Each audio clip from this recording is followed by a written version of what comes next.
Halo teman-teman kelontong ruru, kembali ke trivia spesies dari koleksinya Om Yanto nih. Sekarang kita akan bahas Nepenthes sanguinea. Nah, dari segi sejarahnya dulu nih, kita akan bahas. Jadi si Nepenthes sanguinea ini udah beredar di zaman Victorian dulu, di tahun 1847 dan didistribusikan oleh Veitch Nurseries. Nah, Veitch Nurseries ini itu udah sangat terkenal ya, bahkan foundernya pun namanya diabadikan jadi Nepenthes veitchii. Nah, agentnya dia atau hunternya dia yang bawa sanguinea ini itu namanya Thomas Lobb. Kemudian 2 tahun kemudian di tahun 1849 sanguinea dideskripsi oleh Lindley menjadi Nepenthes sanguinea yang artinya merah darah. Itu merujuk ke warna kantongnya terutama pada saat upper ya. Itu akan merah banget namanya. Nah, dari segi penyebarannya dia juga lumayan luas. Mostly sebagian besar ada di Malaysia. Tapi di bagian selatan Thailand itu juga masih ditemukan sanguinea. Kemudian dari segi ketinggian itu paling rendah dia ada di 300 meter. Paling tinggi di sekitar 1800 sampai 2000 meter. Kemudian habitatnya juga kebanyakan ada di tebing, bukit, sama lumut-lumut yang nempel di bebatuan yang rada vertikal gitu. Jadi kalau dari segi habitat bisa kita simpulin dia sebenarnya suka media yang poros ya, karena kebanyakan hidupnya di tebing sama bukit kayak gitu. Nah, dari segi kerabat dia juga katanya dekat dengan Nepenthes benstoni. Tapi sebenarnya dia paling mirip dengan Nepenthes ramispina. Nah, kalau sanguinea itu lebih terkenal dengan warna merah darahnya, sedangkan ramispina itu warna lebih dark purple ya atau ungu gelap. Nah, tapi katanya menurut para peneliti bedain sanguinea dengan ramispina itu untuk orang awam susah. Tapi kalau untuk expert itu gampang banget.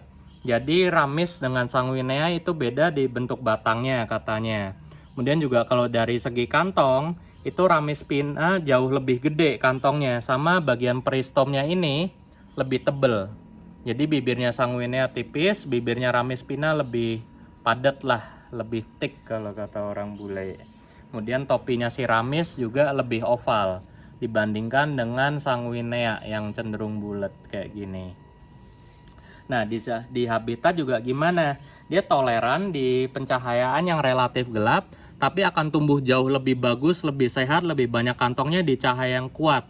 Jadi itu khas banget ya karakter dari nepe yang tumbuhnya di tebing. Dia pasti rata-rata suka media poros sama cahaya yang kuat. Nah, ini juga jangan kejebak nih untuk Nepenthes sanguinea. Kalau baca-baca di forum semua pada bilang ini nepe yang adaptif, nepe yang kuat dan sangat robust ya. Nah, tapi masalahnya yang ngomong itu kebanyakan adalah orang barat. Sedangkan kalau di lowland ini relatif rada empot-empotan ya. Dan kemudian sanguinea ini juga terkenal formnya ada banyak banget. Jadi bentuknya nggak melulu seperti ini. Ada juga yang peristomnya jauh lebih cantik, warnanya lebih hijau, lebih merah. Bahkan ada yang ukurannya bisa sampai gede banget. Itu yang punya EP ada Nepenthes sanguinea giant. Itu bentuknya cakep banget. Nah, ini juga bisa kita lihat uppernya ya. Sebenarnya ini nggak giant banget, tapi slender ya, panjang. Kita bandingkan ukurannya dengan tangan saya tuh, gede banget. Kemudian juga topinya relatif tipis ya. Kantongnya juga tipis. Even bagian pencernaannya juga rada lembek. Nah, sanguinea ini dari segi karakter pemeliharaan kalau di inter sampai HL udah pasti bagus kayak gini. Ini kelihatan tuh bisa bunga sampai ke atas sana. Dia nyari cahaya. Karakternya sama kayak Albo ya.